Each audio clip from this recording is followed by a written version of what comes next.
If you're a golf equipment aficionado like I am, and you probably are if you're watching this channel, you have no doubt heard about Evnroll putters. And today, for the first time, we're reviewing one on the channel. I'm Ryan Ballengee. Thanks for being here with Golf News Net. Please consider liking the video, subscribing to the channel if you want more equipment reviews like this and some of the other stuff that we do too. Today we are reviewing the Evnroll Neo Classic ER2 Satin Putter. This is a $400 putter, and it's one you've probably heard a lot about if you're an equipment geek over the years. Folks at My Golf Spy have done testing of putters for the last several years, and this is their best blade putter for 2024, and Evnroll is a brand that they proselytize about consistently as one of the best putters in the space. They're a big fan of Garen Reif's, and we'll talk about it in this video as well. And really, all of this comes down to, is a $400 putter going to help you putt better? Is it worth the investment? Because this is a high dollar putter. You can go buy a putter out there in the marketplace for $150, $200, $225, and you're probably going to be okay, right? But will an extra $200, $175 worth of investment make you a substantially better putter if it's properly fit for you and it has the technology and design characteristics that the Reif team and Evnroll have put into their putters? So first, let's start with the aesthetics of the putter, then we'll work our way through the performance of it. First, this is a blade style putter. This is the ER2 model. So this is part of their Neo Classics line that has a variety of head shapes that are going to be familiar to a lot of people. What makes the ER2 unique is that it has a much longer sight line, so it's kind of got that bigger flange area, and it's not extremely wide, but it's also not a narrow putter blade. So I picked this particular model to review because it's very reminiscent of the putter that I game. I was fortunate enough a few years ago to work with Kronos Golf on a custom 3D printed putter. I like a wider flange putter. I like something with a really noticeable alignment marker because I have a bad left eye, so it just kind of helps me focus in a little bit better. This was the model that was kind of most like that. There are a couple of different looks to this putter. This is the satin model. They also have a black model, which is gorgeous looking, and they have a women's model that has some different color touches in and around the putter, but still basically looks like the satin model. You'll notice that this has a single bend shaft with a tip at 0.375 inches, goes right into the head, as you can see, and there's no step on the putter shaft. This is a 35-inch model, which also I think is interesting because if you look at the specs for this particular model, the 35-inch model has the lightest club head. So it's 340 grams. I think it gets up toward 370 in the 33-inch model. So that's a method of trying to kind of balance out the weight of the total product here, right? Because you're trying to kind of counterbalance the weight of the head with the rest of the club. If you have 2 inches less mass on the shaft, then you've got to balance it out a little bit differently, and that's why you put more mass in the head. As you could tell, as I was showing over the full length of the putter, you can see that you've got this beautiful looking grip. It does really pop out. It looks cool. It's a Neo grip. It does have those kind of nice printed marks into it, so it kind of gives you a little bit of tactile feedback. It's got a pistol style to it. I like the pistol style. It's a little bit bigger, right? I mean, I kind of like a classic style, smaller putter grip, but I do find this one particularly comfortable. I like that it's very wide and flat here. The way that I grip the putter, it works with how I do it because this is kind of going to be backwards, but I like to have my hands, my thumbs laying flat in this flat portion. So that actually works quite well for me, and it kind of forces me to know that if my whole thumb can fit across it, lay across it, that means I've got the grip that I want. Then I kind of put my finger down the bottom hand. So I do like that piece of it, and again, there's enough weight to this grip that it can kind of counterbalance what's going on this side of the head. This is considered their kind of middle blade size. I would say this is a little bit more on the bigger end, to be honest, especially because of the alignment aid and the flange. If you kind of stand over the putter, you're going to see these two dots that may be a little bit harder to see in the camera, but you'll notice them no doubt when you stand over it. And what I really like about it is kind of helps frame the sight line, and also if I'm kind of sitting here looking at it as I'm moving the putter blade from left to right, I may stand it on the heel, I may have it flat, I may have it on the toe if you're kind of like a Steve Stricker kind of guy. But no matter what, it really kind of helps to frame the sight line to your eye. So that's a positive thing. It's another kind of thing to just kind of reinforce what you're doing here when you're trying to make putts, right?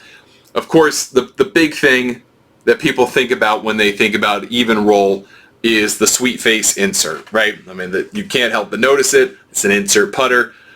The thing that I game with, the 3D putter from Kronos, does not have an insert, and more often than not, I don't play with an insert. I like the feel, that almost kind of direct feel of having the ball hit the metal head that I'm holding. It feels like there's an additional step sometimes when you're going to the insert, then to the metal, then to your hands. I'm very much a feel putter, and I have long thought that is kind of distracting. I don't think that's necessarily a bad thing. It comes down to feel, it comes down to what you think, and I think putting is very much an art as much as it is a science. But what the folks at Evnroll profess with their sweet face insert is that you're going to get better performance, particularly on your mishits. This is designed with variable channel widths, depths, so that depending on where you hit it on the face and where you hit it across the face, you are able to get a more consistent roll. That is their claim. So if you miss something more toward the heel or more toward the toe, you're going to get closer to the same rollout as you would get if you hit the dead center of the face. And that, ideally, if it works to your benefit, and it should, is that you get a more consistent roll, or an even roll, if you will, with a wink and nod to the company name. So the idea here is that with the right insert, you're going to get a more consistent roll to the target, not only in terms of dispersion, right, but you're also going to get better just distance control from putt to putt, no matter where you hit on the face. And the reality is, even the best players don't hit every putt on the center of the face. I am a very proud golfer. I'm very proud of my skill level, and even with that skill level, there are still plenty of times where I definitely don't hit the center of the face. So having that little extra bit of confidence that you've got some technology on your side, especially on those longer range putts. I mean, if you're going to miss from 5 feet, you're going to miss from 5 feet. But from 20 feet, if you are not a great lag putter and you feel like you can use a little bit of technology to help you even things out and get you into that 3-foot circle a little bit more frequently, 3-foot, 2-foot circle, then this is something you want to look at. Now, this is not the only insert that makes such claims. I mean, Odyssey has similar inserts. Pretty much every company has some kind of insert that they stand by. Most of them are for feel, but some of them have those performance characteristics to it. And so it really kind of comes down to, what do you think about the putter, how it connects to how you stroke it. The confidence that you have standing over it is really the most important thing, in my opinion. Of course, if you have a putting stroke that does not work with your style of putter, you're going to be in trouble, right? If you have more of a traditional, well, not even traditional, more of a style that just goes back and forth, kind of arc with no arc in it, no inside arc, no opening the face, just back and through. This is not necessarily the putter for you. This is 18 degrees of toe hang, which is kind of mild toe hang. It's not severe, right? This isn't for someone who drags the putter way on the inside and opens it up huge and then tries to shut it. That's not this person. It's someone kind of like me who has a style that opens the face a little bit and then has to get it closed. And that works for me. I'm very proud of my lag putting. I think this actually has helped augment my lag putting to a degree. Now, you'll see reviews online or just comments online from people who have bought these putters and said, oh, well, it helps get the ball kind of almost like it steers itself to what I want it to do. And no putter is going to really do that for you. Some of that's kind of in your brain. But if you can improve how energy transfer happens through the face insert and give yourself a better chance to keep a putt online and keep it at the speed that it needs to be online, that's where Evnroll can help you. It's not going to direct the ball to the hole for you That doesn't happen. That would be illegal. The USGA and the R&A would not allow such a putter into the wild for competition. That's not what happens. But what can happen with improved speed is particularly on the putts that are a little bit longer. If it holds its speed better, you have a better chance of holding that intended line and getting closer to go in the hole. And you have a little bit of an arc. You know, if you ever watch TV coverage, you'll kind of see if they ever show the hypothetical path the ball could go to get it in the hole with a putt. There are kind of widening points, right, depending on the speed that you play. Well, if you can hold that speed a little bit better and stay closer to the intended line, you have a better chance of making putts. At least at a minimum, they don't go wildly short or long. And that's really, really important. That all said, you can still miss putts with this just like anything else, right? The first time I used this, I was playing on greens that were running 11.5 or 12 on the stimp meter, and I didn't really know that. I kind of came fresh out the car. I blew my first putt by like 7 or 10 feet using this thing. I thought, oh, well, this isn't very good. But I knew it was me, right? I knew I hadn't practiced on these putting surfaces. I knew I had to figure that out. And then probably about 10 holes in, this felt like an extension of my body. It was incredible to really feel how well I was putting with it. And again, the thing I really do like about it is the speed consistency from stroke to stroke. Again, on those longer putts. It's not an automatic thing. You still have to perform the stroke. You still have to read the putt. You still have to do all of those things that make you a good putter. But this can help you. The insert can definitely help you really keep your putt on the intended line because of the speed factor of it.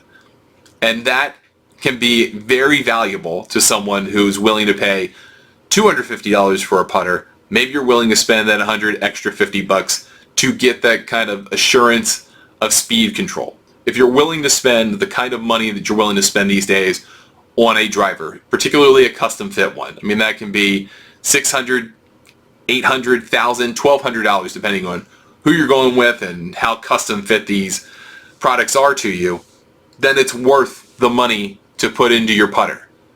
If you're a player who struggles with the putter, you want to make your investment in the short game, I think. And this is a reasonable price to pay for something that can help you that much, especially if you play a lot of golf, right?